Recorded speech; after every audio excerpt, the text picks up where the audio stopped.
मैं हूं आपके साथ पवन पांडे।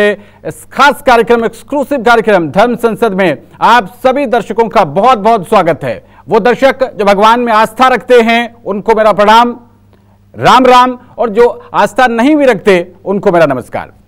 तो इस खास शो में आज जब दुनिया जानने को उतावली है कि क्या पाप है और क्या पुण्य है, कैसे पूजा की जाए, कैसे भगवान को प्रसन्न किया जाए, वृंदावन जाया जाए या फिर अयोध्या जाया जाए, और इसी के साथ साथ क्या पितृ जो होते हैं उन पितरों की पूजा की जाए। बहुत सारे मत हैं, ऐसे में लोग कंफ्यूज हो जाते हैं कि व्यक्ति को करना क्या है। बहुत सारे संप्रदाय हैं और बहुत सारे पंथ हैं, तो ऐसे में व्यक्ति कैसे धर्म मार्ग पर चले, कैसे उससे कोई पाप ना हो पाए और वो पुण्य अर्जित करता रहे। इन तमाम विषयों को लेकर ऐसी जो जिज्ञासाएं दर्शकों के मन में हैं, उसको लेकर यह खास कार्यक्रम धर्म संसद न्यूज़ 24 पर हमारे साथ हमारी जिज्ञासाओं का समाधान करने के लिए हमारे साथ मौजूद हैं हमारे खास मेहमान जगत गुरु स्वामी सतीशाचार्य जी महाराज। महाराज जी बहुत प्रणाम। इस दास का आपके चरणों में कोटि कोटि नमन है। खूब आशीर्वाद, खूब आनंद करें आप और आपके तमाम दर्शकों को मेरा आशीर्वाद। सीताराम। आपकी इच्छाएं अनंत हों, क्योंकि इस धर्म का मत है जितने आपके प्रश्न होंगे उतना उत्तर आएगा, उतना बेहतर होगा। तो खूब आशीर्वाद। तो महाराज जी, पत्रकारिता धर्म के निर्वहन के लिए हमें आपसे कुछ जिज्ञासाएं शांत करनी है। सवाल करने का सामर्थ्य और क्षमता इस दास में नहीं है, तो आपकी अनुमति से हमारे दर्शकों की कुछ जिज्ञासाओं के समाधान के लिए आपसे कुछ सवाल, कुछ प्रश्न, कुछ जिज्ञासाएं प्रस्तुत करने की अनुमति सर्वप्रथम आपसे चाहता हूं। नहीं, अनुमति तो ही है, साथ में इस धर्म का निजी स्वरूप यही है। इस धर्म में सारे के सारे ग्रंथ प्रश्नोत्तरी में हैं, और जब आपके अंदर दाशता आ जाए तो समझिए आप बहुत बड़े हो जाते हैं। आपकी विशालता का स्वरूप क्या है, आप कैसे बड़े दिखते हैं, आप कैसे जानकार प्रतीत होते हैं। आपकी पत्रकारिता इसलिए श्रेष्ठतम है क्योंकि आपकी भाषा में और आपके नेचर में विनम्रता है। विद्या ददाति विनयम, विद्या पहले क्या देती है? विनम्रता देती है। तो आपकी विनम्रता से, आपके सहजता से, आपके वास्तविक तरीके से और निजी धर्म को का पालन करना, यानी आपका जो पत्रकारिक धर्म है उसका स्वधर्म का पालन करना, आप सदैव सानंद करें। आज ही नहीं, मैं तो आपको सारे जीवन का आशीर्वाद देता हूँ, खूब आनंद से करें। बहुत बहुत आभार महाराज जी। तो इस कार्यक्रम में महाराज जी हम दो तरीके के प्रश्न रखेंगे। एक जो सामान्य दर्शक है जिसका धर्म से बहुत ज्यादा जुड़ाव नहीं है, जो जानना चाहता है कि ईश्वर है भी अथवा नहीं, और उस दर्शक वर्ग को भी हम टारगेट करेंगे, उनके सवालों का भी हम इसमें मिश्रण जोड़ेंगे जो धर्म को अभी थोड़ा थोड़ा जान रहे हैं। तो सबसे पहले तो यहीं से शुरुआत कर लेते हैं महाराज जी कि धर्म है क्या? आपका प्रश्न भी अच्छा है और आपका मानस भी अच्छा है। धर्म को जानना तो बहुत आवश्यक है। आज देश की जो दुर्दशा है अथवा जिस स्थिति में हम लोग खड़े हैं, उसके पीछे का सबसे बड़ा कारण है कि वो जो अज्ञानता है, किसी भी विषय को सही से नहीं जानना, उससे परिचित नहीं होना जी। जो कुछ नहीं करना जानता उसे सिखाना, बताना, पढ़ाना पड़ेगा, अन्यथा वो खराब हो जाएगा, वो काम बिगड़ जाएगा। कैमरामैन को कैमरा अगर नहीं आता है, एंकरिंग वाले को एंकरिंग अगर नहीं आती, एडिटर को अगर एडिटिंग नहीं आती, जीवन में जिस भी पथ पर आप हैं वहाँ आपको जो कुछ नहीं आता वो सारी की सारी व्यवस्थाओं में आपको सीखना पड़ेगा। धर्म क्या है? धर्म को अभी मैंने बहुत सारे अपने शिष्यों से पूछना शुरू कर दिया है इस बात पर कि what is the meaning of धर्म, तुम क्या समझते हो? क्योंकि जो जेनजी है, जो इस देश का अथवा इस विश्व का भविष्य है, आज आप देख रहे हैं नेपाल की जो दुर्दशा आपने देखी, उसके पीछे कौन है? जेनजी को हमने अपने देश में कुंभ में जन सैलाब बढ़ाते देखा। हमने अपने देश में उसी समुदाय को, उसी जेनजी को धर्म पर रील बनाकर धर्म से लोगों को प्रेरित करते हुए देखा। उसी जेनजी को पड़ोस में हमने समूल विनाश करते देखा। निंदनीय है, दुर्भाग्यपूर्ण है, लेकिन उसके पीछे कौन है? अशिक्षा, अज्ञान। या तो जानकारी तुमने सही से नहीं दी और या उन्हें जो जानकारी है वो गलत पहुंच गई जी। राष्ट्र का दोहन हो रहा तो गलत है, अब सबसे पहले आपको मैं बता रहा हूं धर्म है क्या, what is the meaning of धर्म। धर्म को क्या कैसे कहते हैं? धर्म कहते हैं आपके स्वधर्म को। धर्म केवल मंदिर जाना धर्म नहीं है, धर्म केवल पूजा पाठ करना धर्म नहीं है, केवल टीका लगाना, चंदन लगाना, मंदिर जाना, सत्कर्म करना, स्वाभाविक पाठ पूजा करना, यही केवल धर्म नहीं है, ये भी धर्म है, ये ही धर्म नहीं है जी। तो यही में आपका अपना निजी धर्म है, पत्नी धर्म, पति धर्म, राजधर्म, स्वधर्म, आपका नौकरी का धर्म, व्यापारी का व्यापारी का धर्म, शिक्षार्थी का शिक्षार्थी का धर्म, विद्यार्थी का विद्यार्थी का धर्म। तो निजी धर्मों का सही पालन करना धर्म है। यहीं पर महाराज जी, क्योंकि न्यूज 24 मध्य प्रदेश छत्तीसगढ़ लगातार जन सरोकारों की पत्रकारिता कर रहा है। जन सरोकार में हमारे इन दो राज्यों में खासतौर पर धर्मांतरण के बहुत सारे मामले सामने आते हैं महाराज जी, जहां पर जैसे आपने कहा कि धर्म सिर्फ मंदिर जाना नहीं है, वहां पर अन्य अन्य मतों, अन्य अन्य धर्मों के लोग पहुंचते हैं। वो कहते हैं कि तुम्हारे पास तो बहुत गरीबी है। अब एक व्यक्ति है, उसके घर में 4 बच्चे हैं और वो भूखों मर रहे हैं। उसी व्यक्ति एक व्यक्ति पहुंचता है, कहता है ये 10 लाख रुपए लो, कन्वर्ट हो जाओ और अपना ये धर्म, ये दायित्व कि अपने परिवार को, अपने परिवार के सदस्यों को आपको सुखी रखना है, रोटी कपड़ा मकान की व्यवस्था करनी है, ये पैसे लीजिए, कन्वर्ट हो जाइए। क्या ये भी धर्म होगा फिर उसके लिए कि वो पैसे ले ले और अपने जो आश्रित हैं उनकी रोटी कपड़ा मकान की व्यवस्था कर दे? नहीं, स्वधर्म का वो पालन नहीं कर रहा है, इसलिए उसका धर्मांतरण हो रहा है। धर्मांतरण के पीछे सबसे बड़ा अगर किसी का दोष है तो वो धर्माचार्यों को है। जितने भी धर्माचार्य हैं इनका बड़ा दोष है धर्मांतरण में। कोई भी धर्माचार्य धर्म को सिखाने के बजाय धर्म को दोष देना प्रारंभ कर देता है। ये तुम्हारी गलती, ये तुम्हारी गलती, वो तुमने ऐसा नहीं किया, तुमने वैसा नहीं किया। जबकि शिक्षा का स्वाभाविक धर्म ये है, कुछ पढ़ाने का तरीका ये कहता है कि जो अच्छा करता है आप उसे प्रोत्साहित करते हैं, जो अच्छा नहीं कर पाता उसे आप अवसर देते हैं दोबारा पुनः के लिए, और आप भी उसके साथ परिश्रम करते हैं। आज जो धर्मांतरण के लिए धन दे रहे हैं अथवा ले रहे हैं, दोनों ही अकर्मण्य लोग हैं। अकर्मण्यता उनको उस धर्म के तरफ आकर्षित कर रही है। कितने दिन तक वो धन चलेगा? कुछ समय के बाद वो भी समाप्त हो जाएगा। अकर्मण्य जो है वो अपने निजी धर्म का पालन नहीं कर रहा है।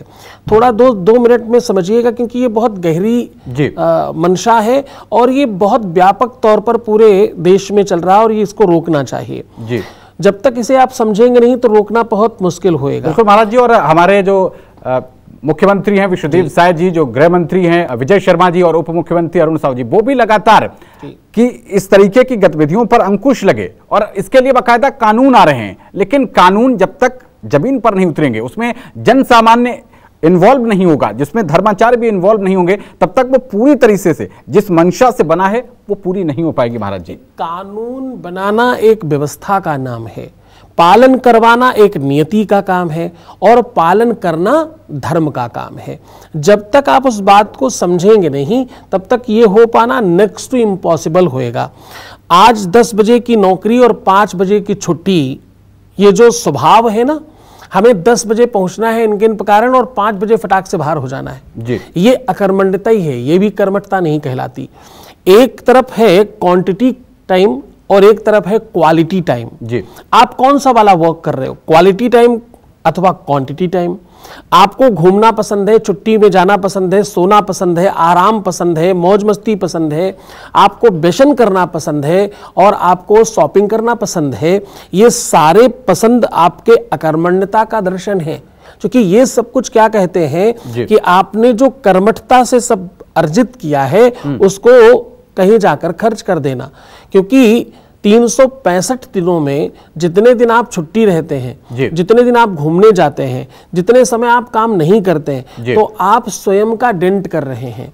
जब तक आप स्वधर्म को नहीं समझेंगे और स्वधर्म का प्रचार सही से नहीं होएगा तब तक धर्मांतरण रोक पाना मुश्किल है। अगर मैं कर्मठ हूं, अगर मैं कर्मशील हूं और मैं खूब अच्छा कमा खा रहा हूं, मुझे कौन परिवर्तित कर सकता है? और हाउ टू डू, ये होगा कैसे, ये कौन कर पाएगा? कर तब पाएगा जब मैं अकर्मण्य हूं, कर तब पाएगा जब कहीं किसी बात का अभाव है। बिल्कुल महाराज जी। और धर्म के ऊपर संकट सिर्फ धर्मांतरण नहीं है, इसके ऊपर कहा जाता है कि एक संस्था है जिसका नाम है इस्कॉन। मैंने कई सारे यूट्यूब पे वीडियोस देखे हमारे धर्माचार्यों के, उनमें से एक धर्माचार्य जो कि शंकराचार्य की भी हैं, उनका ये कहना है कि यहां से पैसा, हिंदुस्तान से पैसा लेके दूसरे विदेशों में भेजा जाता है उस संस्था के ऊपर। इस पर आपका क्या मत है महाराज जी? क्या उस धर्म के लवादे में, जैसे कालनेमी आया था, जैसे कालनेमी ने जब भगवान हनुमान लक्ष्मण शक्ति लगने पर संजीवनी बूटी लेने जा रहे थे, उनको भरमा लिया था कुछ वक्त के लिए, तो क्या इस्कॉन कुछ कालनेमी वाली भूमिका में है या वो बिल्कुल सही है? नहीं, मुझे इस बात पर एक बात ये कहनी है कि इस देश का बड़ा दुर्भाग्य है कि जो प्राप्त है उस तरफ नहीं जाकर जो अप्राप्त है उस तरफ भागते हैं। स्वामी विवेकानंद जी कहते हैं कि मैं पहले भी विवेकानंद था, लेकिन जब मैं विदेश से वापस आया और विवेकानंदा हो गया तो लोगों ने बहुत अच्छे से अपना लिया। योग पहले भी योग था, जब वो योगा हो गया तो लोगों ने अपना लिया। जो भी चीज यहां से होकर के बाहर होते हुए वापस आती है, जिस तरफ अंग्रेज आकर्षित होते हैं, हमारा आकर्षण उस तरफ बढ़ जाता है। ये हमारा प्रबल दुर्भाग्य है। पहला दुर्भाग्य ये है कि जिनकी दशा हमें पता है कि दुर्दशा हो चुकी है, जिनके यहाँ का नियम, जिनके यहाँ का दर्शन, जिनके यहाँ की पद्धतियाँ बहुत बुरी हैं, उनके यहाँ 18 साल का बच्चा घर से निकाल दिया जाता अथवा निकल जाता है जी। 18 साल के बाद वो अपने माँ बाप को ना कुछ देता है ना कुछ लेता है, अपने आप सारी व्यवस्थाएं करता है। वहाँ रिश्तों की मर्यादा किसी भी रूप में नहीं है। वहां कोई भी व्यक्ति किसी को कुछ नहीं समझता। ये सब हम जानते हैं, उसके बावजूद उन्हीं का आचरण करना चाह रहे हैं। तो जब हम उनका आचरण करेंगे तो व्यवहार हमारा वैसा होगा और फिर दर्शन उसी तरीके का हो जाएगा। तो मुझे लगता है कि इस्कॉन जितना जिम्मेदार है यहाँ का पैसा बाहर ले जाने के लिए अथवा जिन भी चीजों के लिए, हमारा आकर्षण और ज्यादा जिम्मेदार है। हमको धर्म में भी क्या चाहिए? हमको धर्म में भी मजे चाहिए, एंजॉयमेंट चाहिए। हमें वहां भी गोरे और सुंदर लोग नाचते कूदते हुए चाहिए। धर्म बहुत बहुत नितांत पर्सनल व्यवस्था है। गोस्वामी तुलसीदास जी लिखते हैं कि योग जुगत जप मंत्र प्रभावु, फलहि तबहि जब करो दुरावु। आपने देखा होगा कि माला करते समय भी छुपा के ऐसे करते हैं जी। अब हम लोग ये जो कर माला लेके घूमते हैं, ये इसलिए क्योंकि हम जगत गुरु हैं, हम संसार के लिए कर रहे हैं, तो जो देखेगा उसको भी, जो इस माले का भी दर्शन करेगा उसको भी पुण्य मिल जाएगा, इसलिए खोल दिया। अन्यथा माला तो भी छुपा के करने का विषय है जी जी।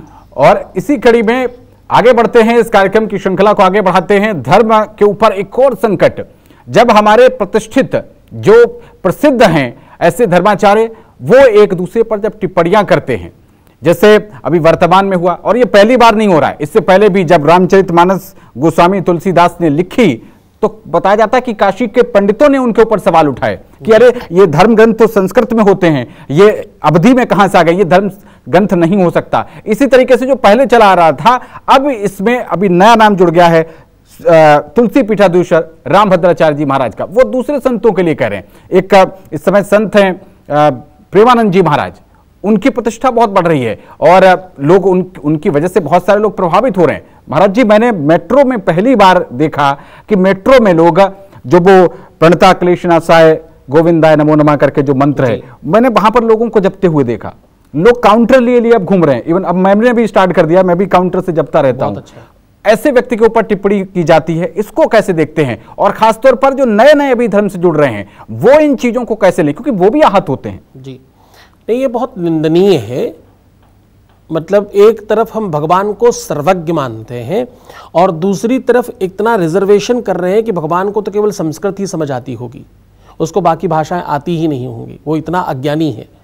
तो मुझे लगता है कि केवल और केवल इस प्रकार की वार्तालाप करके आप अपनी गरिमा खत्म करते हैं और अपने को बहुत छोटा बताते हैं। मुझे लगता है कि धर्म है क्या, वो समझने की सबको बहुत आवश्यकता है। किसी भी भाषा का जो मोहताज नहीं है। बिनु पग चले सुने बिनु काना, को विधि कर्म करे विधिनाना, परमात्मा वो है। परमात्मा क्या है? बोले मातेव रक्षत पितेव हिते नियुंते कांते बचा भिरमे चपन खेदम। कीर्तिश्च दीक्ष विमलाम वितनोति लक्ष्मी किम किम न साधयत कल्पलते विद्या। वो ऐसी अद्भुत कल्पलती विद्या है भगवान, वो सर्वस्व सर्वशक्तिमान है। आपके अंतःकरण में चलती हुई भावनाओं को भी समझ ले। आप जो कर रहे हैं, जो करेंगे, जो सोचेंगे, जो विचार करेंगे, जो होने वाला है, वो सब पता है। हजारों लाखों करोड़ साल आगे और हजारों लाखों करोड़ साल पीछे ये सारी व्यवस्था कौन बनाता है?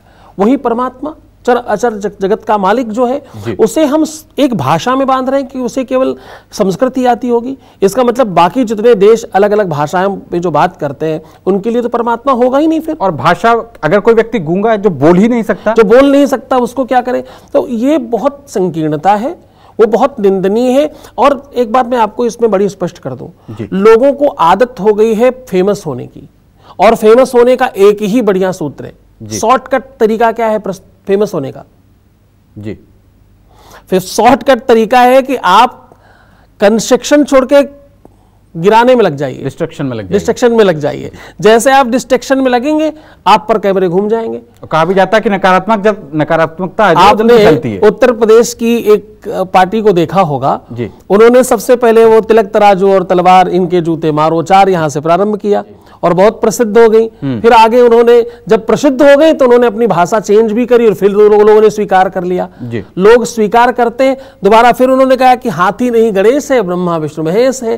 तो यहाँ आदत हो गई है लोगों को, ये एक परंपरा चल पड़ी कि जो थोड़ा फेमस हो गया हो उसके विषय में कुछ गलत कहो, क्योंकि अच्छा कहोगे उस अच्छा कहने वाले तो तमाम लोग हैं। तो जो भगवत प्राप्ति करना चाहता है वो सिर्फ भगवान से संबंध रखे, धर्म अच्छा की बातों पर ध्यान ना रखे। प्रेमानंद जी अच्छे संत हैं, सरल भाषा में वार्तालाप करते हैं, उस भाषा में बात करते हैं जिसमें जन जी को समझ में आता है जी। इस देश के भविष्य को जो बात समझ में आती है उस भाषा में बात करते हैं। वो समय अब चला गया, संस्कृत के गूढ़ रहस्यों को पढ़िए जी, पर बोलिए वो जो लोगों को समझ में आए।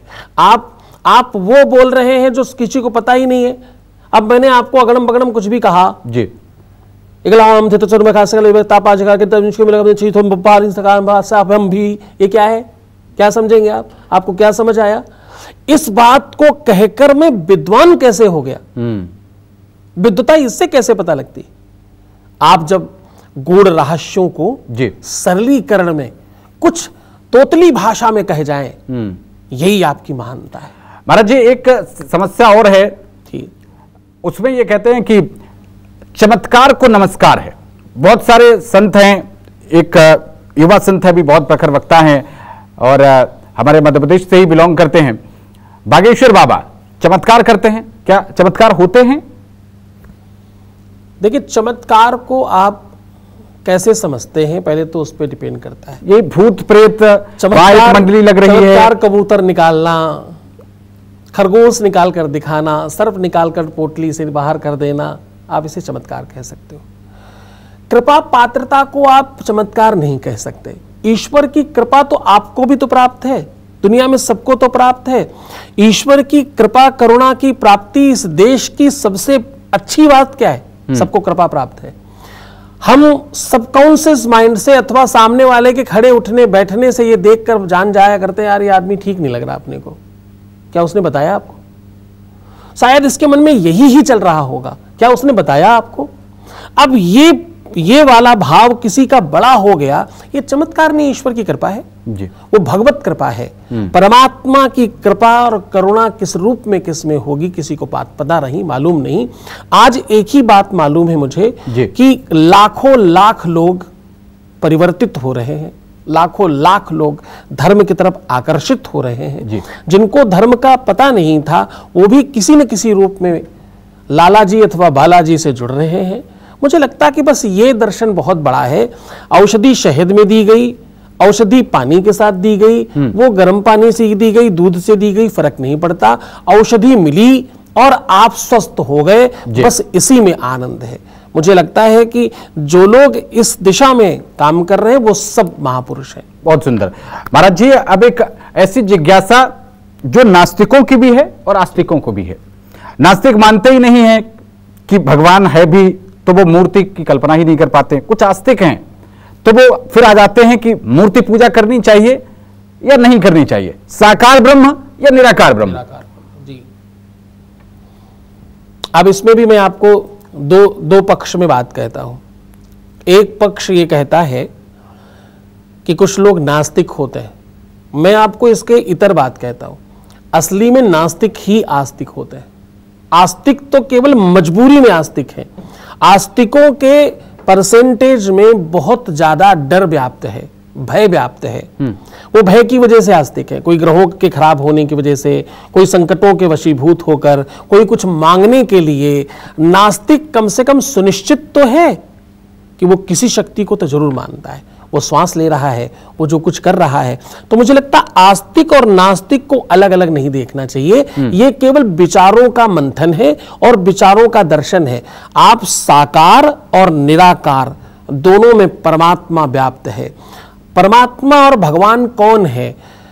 जब छोटे बच्चे को पढ़ाया जाता है, शुरुआत में हाथी, घोड़ा, गधा, बैल, तमाम तरीके की चीजें आप रखते हो सामने जी, उसे पढ़ाते हो, बेटा देखो 2 हाथी, देखो 4 गधे, 5 बैल, 10 बकरियां, ऐसे पढ़ाते हो जी। तो वो थोड़े दिन बाद वो हाथी, घोड़े, गधे, बैल, बकरी सब समाप्त हो जाता है, बच्चा संख्या सीख लेता है। तो साकार से ही निराकार और निराकार से साकार को जाने का एक रास्ता है, एक मार्ग है। भगवान है क्या? आप भगवान को मानोगे तभी वो है, अथवा आप नहीं मानोगे तो ही वो है। तो दोनों महत्वपूर्ण है, साकार और निराकार बराबर महत्वपूर्ण है या एक ही जगह है? आप दोनों में एक ही जगह पहुंच रहे हैं जी। दोनों में आप संख्या विशेष है, आप हाथी घोड़े गिने अथवा डायरेक्ट गिनती गिने, आप गिनती तक ही खड़े हैं और उसी में परमात्मा है। भगवान का अर्थ आपको और बता दूं, फिर आगे बढ़ते। भ, ग, वा, आ और ना, ये 5 अक्षर भगवान है।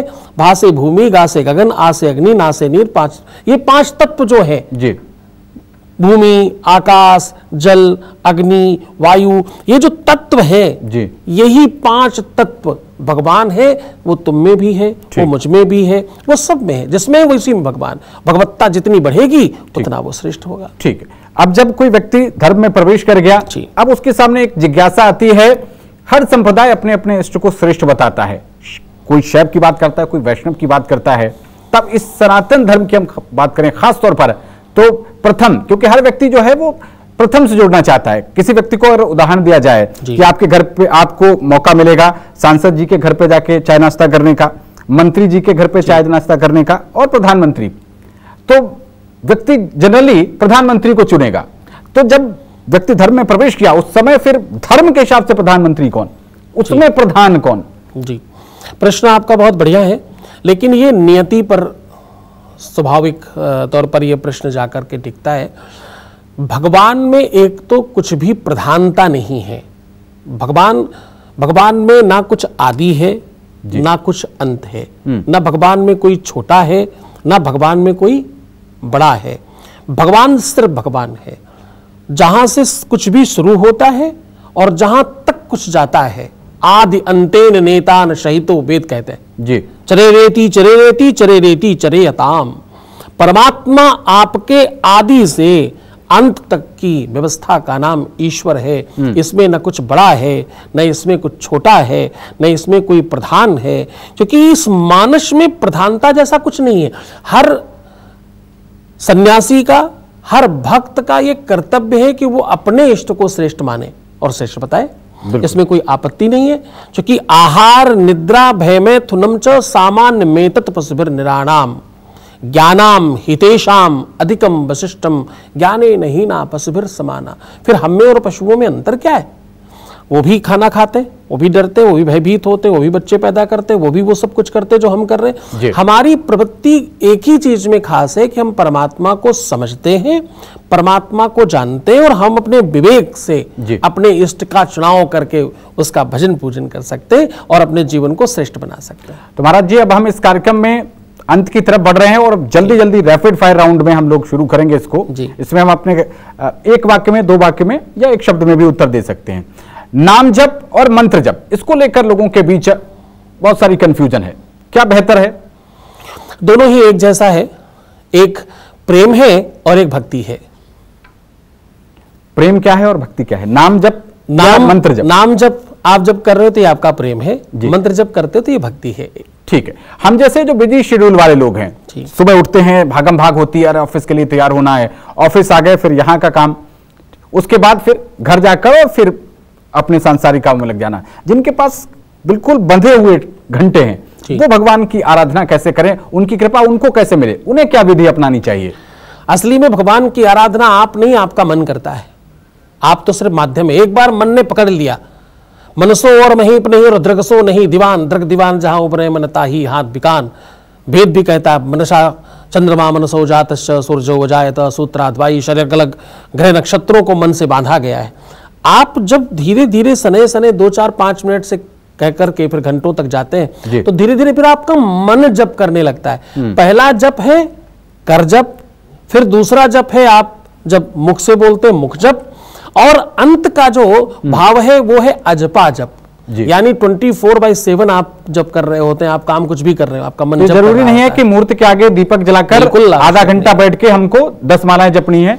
हम सूक्ष्म रूप में भी, असली मूर्ति इधर है और यही मंदिर है और इसके आप ही पुजारी और आप ही भक्त हैं। ठीक है, थोड़ा सामाजिक प्रश्नों की तरफ बढ़ते हैं महाराज जी। पति पत्नी आजकल आ रहा है कि काट के ड्रम में भर दिया, किसी ने ऐसे बेमेल रिश्ते हो रहे हैं, पता चाची ने भतीजे से शादी कर ली, ये सब चीजें हो रही हैं समाज में। क्या धर्म का विघटन हो रहा है? धार्मिक कोई कारण है? भगवान से लोग विमुख हो रहे हैं, इस वजह से ऐसा हो रहा है? इसके पीछे और कुछ है? इसमें धार्मिक कारण एक ही तरीके से कि लोग अपना निजी धर्म का पालन नहीं कर रहे हैं। लोगों को धर्म पता नहीं है और पाश्चात्य सभ्यता को अपने ऊपर ओढ़ रहे हैं। जो आप निरंतर देख रहे हो, जो निरंतर सुन रहे हो और जिस माहौल को आप स्वयं रच रहे हो, ये उसी का प्रतिफल है। नग्नता देखना, उत्संकलता देखना और निरंतर अपने विवेक में कामोत्तेजनाओं को बढ़ाने वाली व्यवस्थाओं में ओतप्रोत रहना और सदैव सिर्फ और सिर्फ नकारात्मक चीजों के आसपास रहना आपको पश्चिमी सभ्यता का बनाता है। और वहां ये सब चीजें बड़ी आम हैं। वहां भतीजा, बुआ, सास, दामाद, कोई किसी के साथ भी रिलेशन में रह सकता है। ये बहुत कॉमन है, बिल्कुल सामान्य कॉमन बात है, कोई स्पेशलिटी नहीं वहां की। इसका हल आप अपनी संस्कृति को समझो, अपनी संस्कृति में रहो। तुम जो हो वही रहने में तुम्हारी गरिमा और महिमा है। शेर जैसा है वैसा है तभी वो शेर है, गधा जैसा है वो वैसा है तभी वो गधा है। अब तुमको क्या बनना तुम पर निर्भर करता है। ठीक है महाराज जी, अगला सवाल धर्म संसद में, क्या धर्म के उत्थान के लिए किसी खास राजनीतिक पार्टी का देश की प्रदेश की सत्ता में होना आवश्यक है, या किसी भी राजनीतिक पार्टी के कार्यकाल में धर्म फल फूल सकता है? नहीं, धर्म फल फूल तभी सकता है जब राजा अनुकूल हो। राजा जब अनुकूल होता है, जब सत्ता आपके पक्ष में होती, मशीनरी आपके पक्ष में होती, तो पूरा मानस परिवर्तित होता है। राजाओं को देख करके गति बनती है, उसका मानस नीचे उतरता है, उस व्यवस्था को तो 100% अनुकूल पार्टी नहीं होगी तो धर्म का संवर्धन नहीं होगा। बिल्कुल महाराज जी, बहुत सारे सवाल तो अभी भी हैं, जिज्ञासाएं अभी भी हैं, लेकिन वक्त की भी कमी है, आपका भी अपना आगे बिजी शेड्यूल है, इसको देखते हुए हमें इस चर्चा को यहीं विराम देना पड़ेगा। लेकिन अगले अंक में फिर किसी एक धार्मिक हस्ती के साथ आपको हम रूबरू कराएंगे। महाराज जी, आपने समय निकाला, न्यूज़ 24 मध्य प्रदेश छत्तीसगढ़ के दर्शकों को इतनी अच्छे शब्दों में, इतने सरल शब्दों में आपने धर्म की व्याख्या की, आपने धर्मांतरण कैसे ना हो इसकी भी बात आपने रखी। हर एक विषय पर आपने बड़ी ही बेबाकी से जिज्ञासाओं का हमारा समाधान किया। एक बार फिर से आपको बहुत बहुत प्रणाम, आपका बहुत बहुत आभार महाराज जी। आपके तमाम दर्शकों को मेरी तरफ से अगला गुरुमंत्र देते हुए मैं नमस्कार प्रणाम करूंगा। आपको जीवन में एक ही सूत्र है, इसे पकड़कर आप चलेंगे, आपको जीवन में किसी चीज की आवश्यकता नहीं पड़ेगी। जिंदगी की डोर सौंप हाथ दीनानाथ के, महलों में राखे चाहे झोपड़ी में बास दे। धन्यवाद निर्विवाद हानि लाभ सही, जाहि विधि राखे राम ताहि विधि रहिए। सीताराम सीताराम सीताराम कहिए। भगवान का नाम लो, जिस प्रकार वो रखता है वो उसे उसकी हर रजा में राजी रहो। बस कर्म करो, सत्कर्म करो और स्वधर्म का पालन करो। तो दर्शकों, अब उम्मीद है कि आपको ये पेशकश बहुत पसंद आई होगी। अभी भी अगर आपकी कोई जिज्ञासा रह गई है तो अगली कड़ी में अन्य धार्मिक हस्ती के साथ आपकी उन जिज्ञासाओं को हम समाधान करने की कोशिश करेंगे। आपका भी कोई सवाल है तो हमारे सोशल मीडिया प्लेटफॉर्म्स और कमेंट सेक्शन में जाकर अपना सवाल टाइप कीजिए और आपके सवालों के उत्तर हम यहां पर बैठे महाराज जी से पूछा करेंगे। फिलहाल स्पेशल्स में इतना ही। नमस्कार, राम राम।